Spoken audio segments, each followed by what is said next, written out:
Afia. How are you? Good. Thank you, Sabrina, Thank you for so today. much. Thank you for joining me. I'm very grateful to have you here. I think you're going to bring so much new perspective, especially as a woman in STEM and you're a working mom. Maybe it's going to be really interesting for other girls to listen to what you have to say.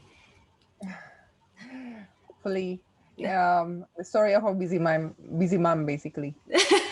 That's good though. That's good. It's a good example for women everywhere. So how's the company? How's your business doing in the pandemic? Is it affected in any way? Well, it's a mixed situation. Mm-hmm. Some of our companies are, some of our clients are SMEs, so Mm-hmm. definitely, some of them are affected, especially ones that are in the travel and F&B industries. Yeah. Unfortunately, some of them have to close down their business, but um, in in s- from another angle, digitalization is also expanding. So we also get larger clients adopting our products, and all in all, we've been quite stable in these pandemic times. Oh, that's Fortunately. great. That's really great. Mm. So you're the CEO and founder of Fast8, and Fast8 too. You guys house four different companies, right? We house three different companies. Oh, three Yes. different companies. Mm, mm. Ah, okay. So then it's Gadjian, and So Gadjian then and uh-uh. Hadirr is under the holding company, and Mm-hmm. then we have a payroll outsourcing company, Pegawe, and we just started a new platform, an employee benefit platform, Benefide. Ah, okay. So for all of our listeners who aren't really familiar with your companies, would you mind sharing a little bit about them and what Mm, differentiates them from each other? yeah. So Gadjian, as the name can imply, it we will manage the payroll of Mm-hmm. companies, especially SMEs. So basically, what we do is, with Gajian is we help companies to automate their payroll processes, so their HR operations processes, leave management, employee data. We help HR to eliminate routine tasks. So, for example, you want to update your employee data, which can be very important, especially in these pandemic times Mm-hmm. when there's relaxation for tax. Governments are giving subsidies, but you need to keep your employee data updated. We help companies to do that. So that's what we help companies do in Gajian. And then with Hadirr, which is another software as a service that we provide, we help companies to manage attendance data of employees from multiple places. So it's also being used by many companies in these pandemic times because with the traditional way of recording attendance data, fingerprint device, for example, it can be unhygienic, Mm-hmm. and because many employees are not working from office Yeah. anymore. Companies, but companies still need to track their Mm. employee attendance hours. So we help them to do that by providing the service of Hadir. And then while our business was going on, we also have some of our customers actually don't have HR department at all in Indonesia because they Mm-hmm. are based in other countries, and they start asking whether they can outsource their whole HR administration to us. So that's why we have another business unit, Pegawe, which does payroll outsourcing. And then nowadays that people are concerned about providing employee benefits to keep their employees productive.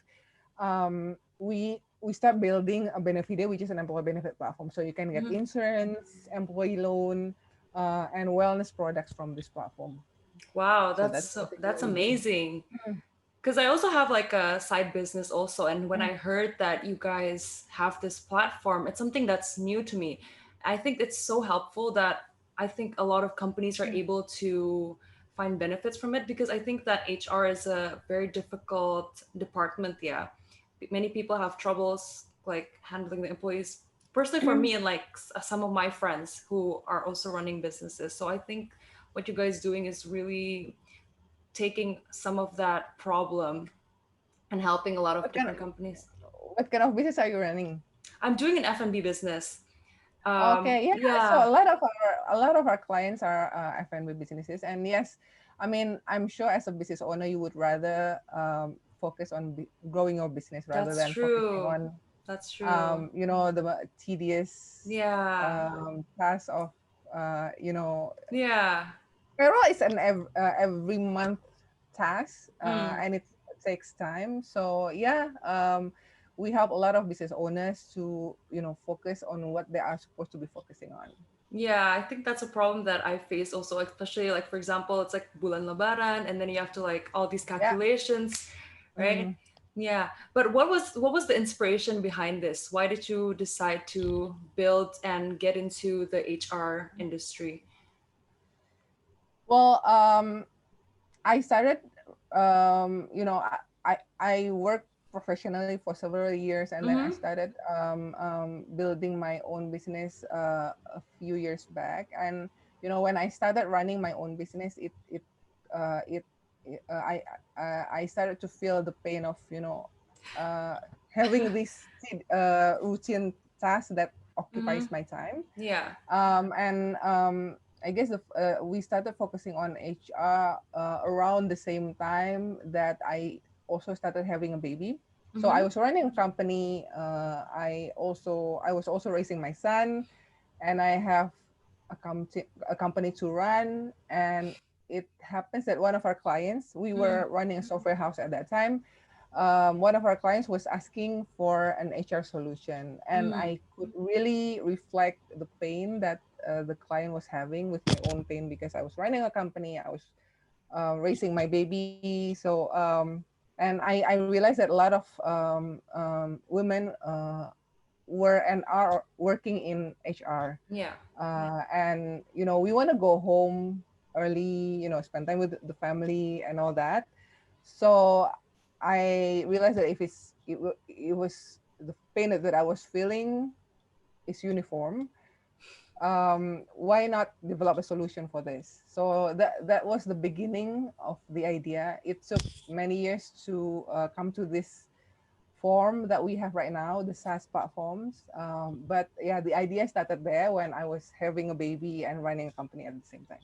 Wow, that's interesting. So it started from your own personal problem and then you decided to make your own solution. Yeah. So which one of the companies did you actually start first? Is it Gadjian?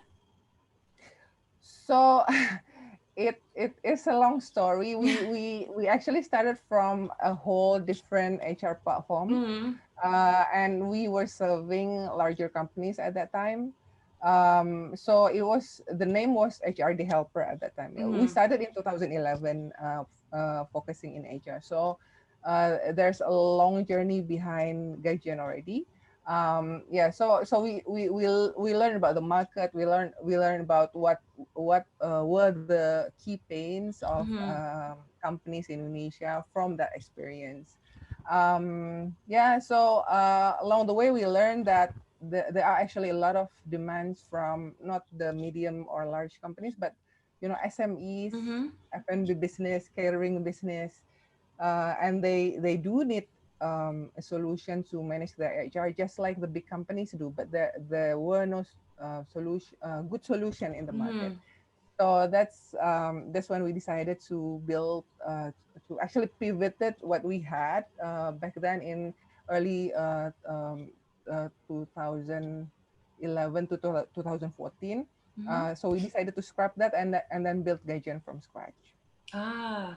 And what were some of the struggles that you guys faced in the beginning that you thought like was most memorable for you? Too many. um, the struggles, just convincing Mm. clients because the software was new. Yeah. The At that time the cloud-based payroll software was still a new model, Yeah. and people have these doubts that whether they can put their data on the cloud, things like that. So yeah, every day every day was a struggle. Just to convince customers, convince clients, and also developing the products, of course. So for like, for example, if like a person is building their first business or their first startup, what are some of your tips that you would suggest to them in approaching customers for the very first time? Because that's always a struggle that people face, right? Yeah.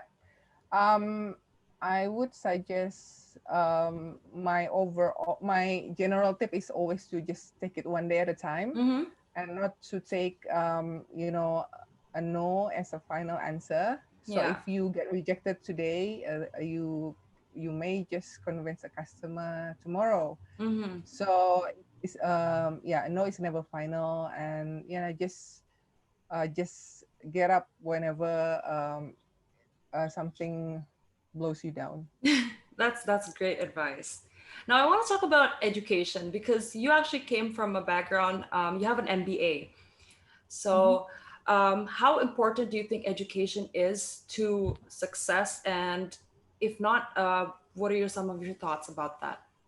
I think education is a privilege, Mm-hmm. and I'm very cognizant of not taking it for granted that I had the opportunity to have a good education. Mm-hmm. So yeah, I guess when you ask me like what are the challenges that I face, I Yeah. think I face it every single day. But just being aware that I have this privilege that I had a good education, and then Mm-hmm. now I can build a company. I have the opportunity to give back to others. Yeah. That's that is my general thought about education, that no one should take getting good education as take it for granted, because Yeah. um, with a good education, what you can do is give back to society, Mm-hmm. and just try to do as much good as possible with the education that you get. I know that some people take education as a means to climb up the career ladder, for Yeah. example, Yeah. which is valid. And I mean, yeah, you can see that as an opportunity to get better salary, get up the career ladder faster. But I think far more than that, I think yeah, my general perception is just education is something that very few people in this world can get at Mm-hmm. a very good level. I mean, if you get Yeah. a very good education, that's a total privilege that you should not take for granted. That's my thought. Absolutely. I agree. So now I want to get into women in STEM because you're the CEO, you're a founder. Have you ever faced any discrimination or struggles because you're a woman working in this industry? Definitely, many times. So in my job, I pitch to investors, Mm-hmm. and I do get eye rolls, Really? or Wow. I actually people who said that, I don't think you should be. I think you should just be a COO and not a CEO. Explicitly, yeah, something Oh things my like that god. told to me explicitly. So yeah, you do get challenges as women in a male dominated area. Yeah. um so yeah, so a short answer to your question, yes, definitely. I still face it in time and again. It's part of the responsibility that I mentioned earlier, that Hmm. uh, I think the education that I got previously equipped me to see things from a variety of angles, Yeah.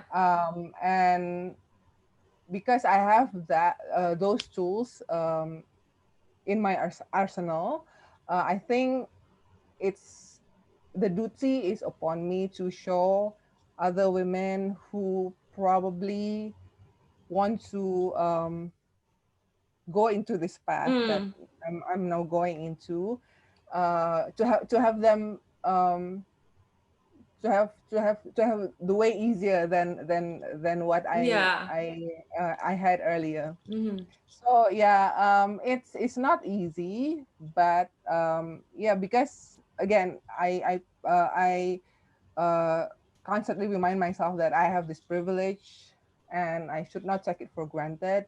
Then I externalize that into, it's into a mission that I have a responsibility to put a way forward for women who might want to go into tech area, Yeah. and especially be a leader in Yeah. this area, because a lot of actually a lot of women go into entry level positions Mm-hmm. in startups or other um, tech related companies, but when you go up into the leadership position, then you Mm-hmm. find lesser and lesser women. Yeah. So I think it's very important to path the way there.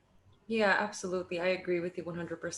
So because you're the CEO and founder, do you think that how has that changed or how have that position for you changed for other women who are working in your company compared to, for example, if it was led by a man? Definitely, I think it is definitely important to have a diversity of opinions, Mm-hmm. a diversity of angles on a leadership level. Yeah. Um, you know, it I can give you concrete examples, but there are sensitive um, internal issues that I Yeah. cannot discuss. But No but worries. generally, yeah, every day we face decisions that Mm-hmm. um, can be, the spectrum can be sensitive to just everyday decisions that if it's not decided with discussions from different perspectives and angles, I don't think it will be a good decision. Like Yeah. it will be too one-sided, or probably we will not be looking. Um, Probably we would not anticipate certain things, Yeah. because then the opinions would just be too one-sided. And Mm-hmm. probably I can give you like other examples from other companies, Mm-hmm. like Twitter and Uber and some Silicon Valley startups. They are mostly male dominated, and I Yeah. think even the CEO of Twitter acknowledged that, because in the early days, Twitter was very much male dominated. It defines how Twitter um, runs as a company now. That it's a place where people bash each other Mm-hmm. freely, and anonymously. You can Yeah. yell at Yeah. Send hate to people easily. yeah, yeah, Yeah. yeah. And it has something to do with how it was designed primarily by men in the early days. So I think there are a lot of examples like that in Uh-huh. the tech world, and I definitely feel that a woman's voice in the tech industry, in science, is very important because it gives just a more diverse opinion in the space. Yeah. Right. What advice would you give to girls who are maybe intimidated to get into this industry because it's so male dominated, or what advice would you give them when they're faced with things that you've experienced, like discrimination, things like that? Well, I get this advice from my mentors at the Mm-hmm. Google for Startups program, Mm-hmm. and I think it's a good advice that find allies Yeah. within your circle, because you cannot fight it alone. I mean, in any case of discrimination, or in any case of marginalization, in every society, I think it's important to have allies, because otherwise the problem is usually systematic, or it's an unseen problem that you cannot pinpoint where the source is. Mm-hmm. So if you have somebody who can you who you can confide to, or you can discuss about the problem, it helps a lot. Even in my own experience, like it helps that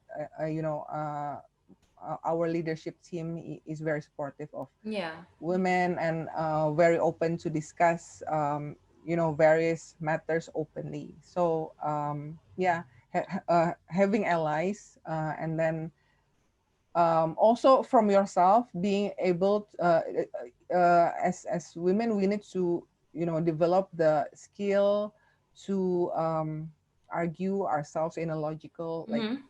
non-emotional manner. Yeah. So it works. The Yeah, from ourselves. That's my tip. Like developing the developing this skill and competency to argue and debate um, logically. Mm-hmm. Because women are sometimes viewed as the emotional creature. Yeah.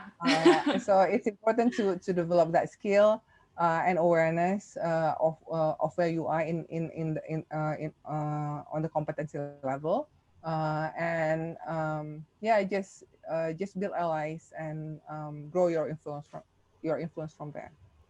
That's incredible advice. I think a lot of people are able to learn from that and implement it to their daily lives as well. Also, I forgot to ask you this. At what point of your company did you feel like you were ready to seek funding?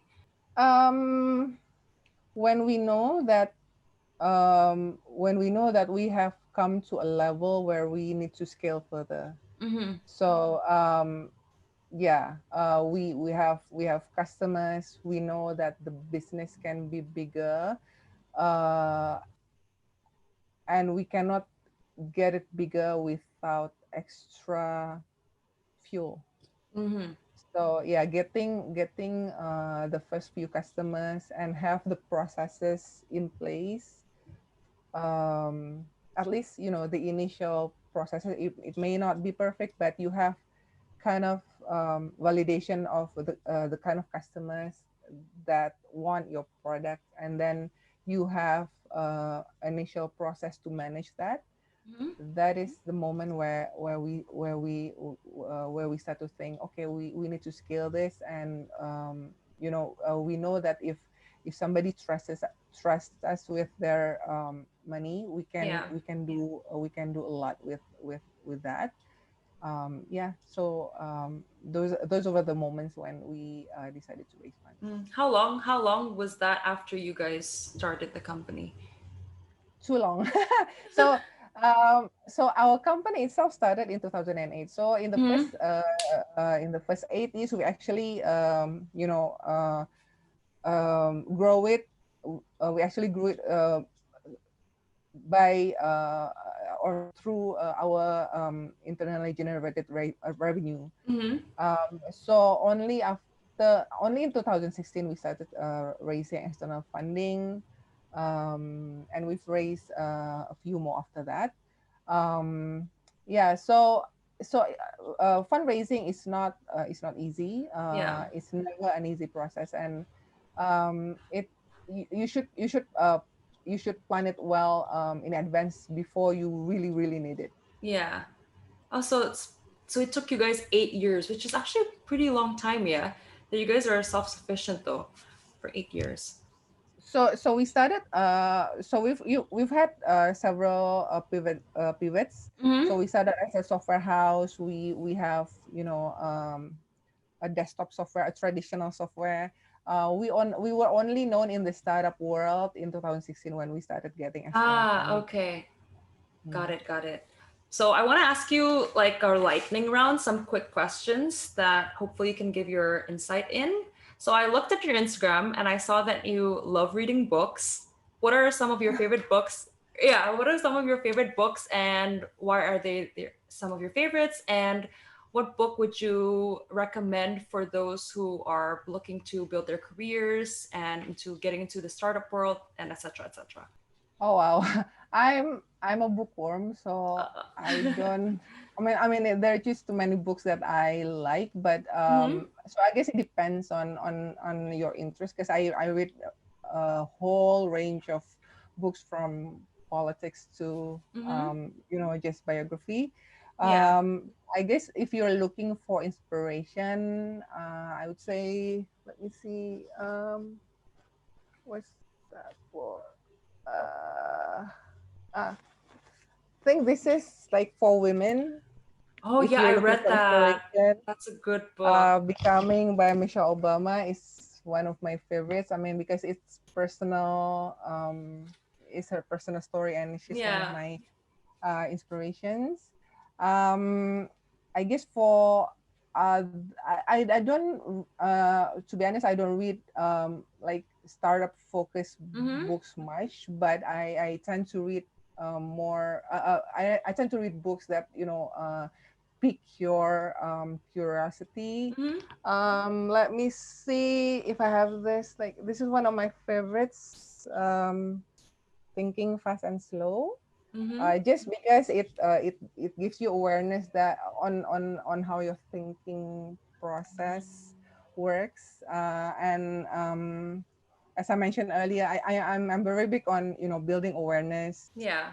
uh, so yeah, those two probably I can recommend Oh yeah, to I've your read viewers. Michelle Obama's book also. It's really good. Yeah. Yeah, it is.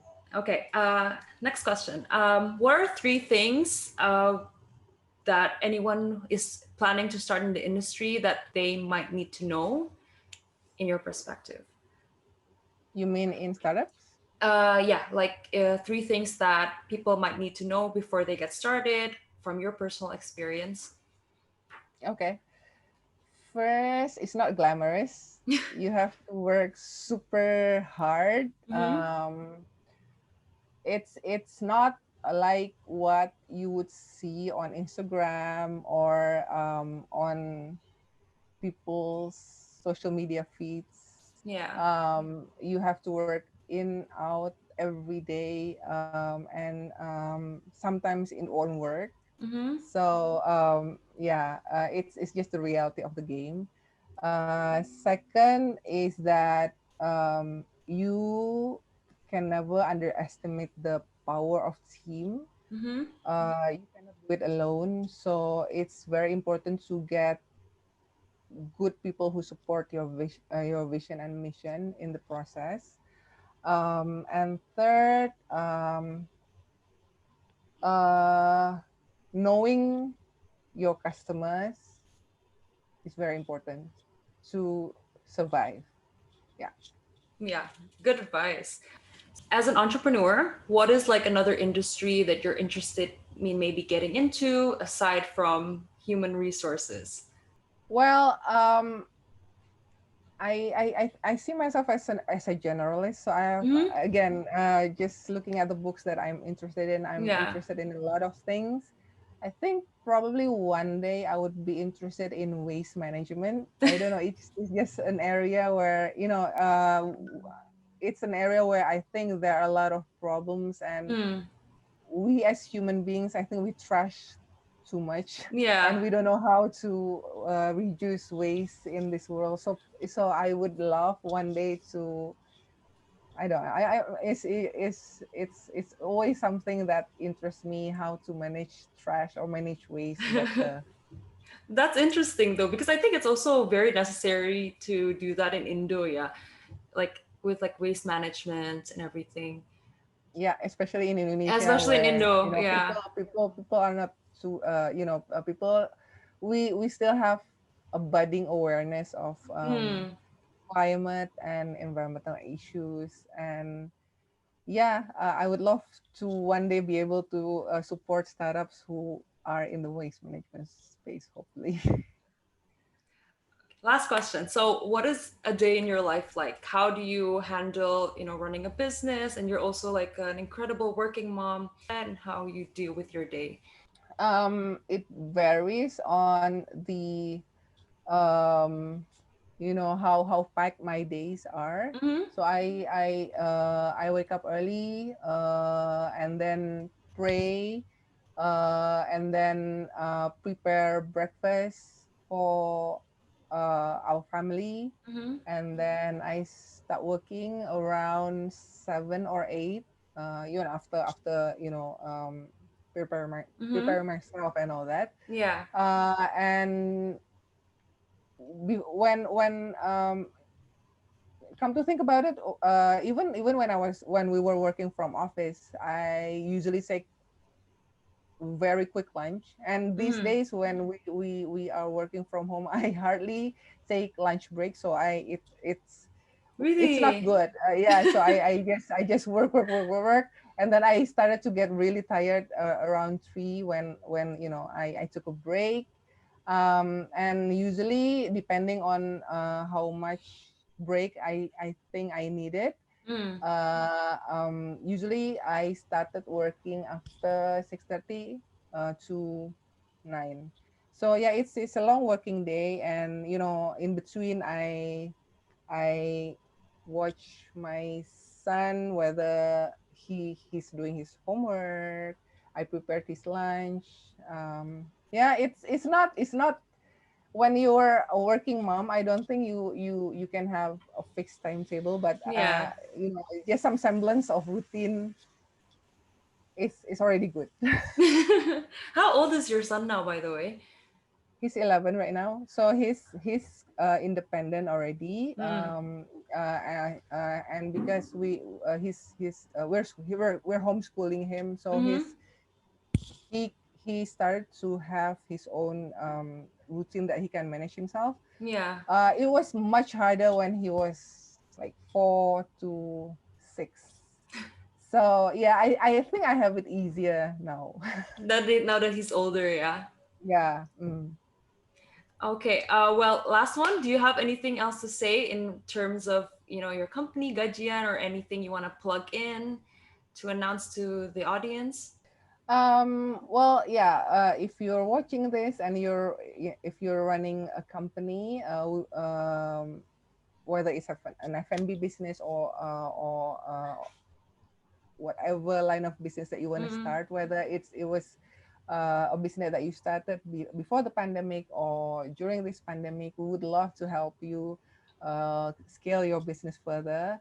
My team is ready, so feel free to sign up for our demo, Gadjian or Hadirr demo, and our friendly team will be in touch. Awesome. Thank you so much for your time, Afia. Thank you so much, Sabrina, for the I opportunity. hope you have a good day. Good luck with everything. Thank You you. too.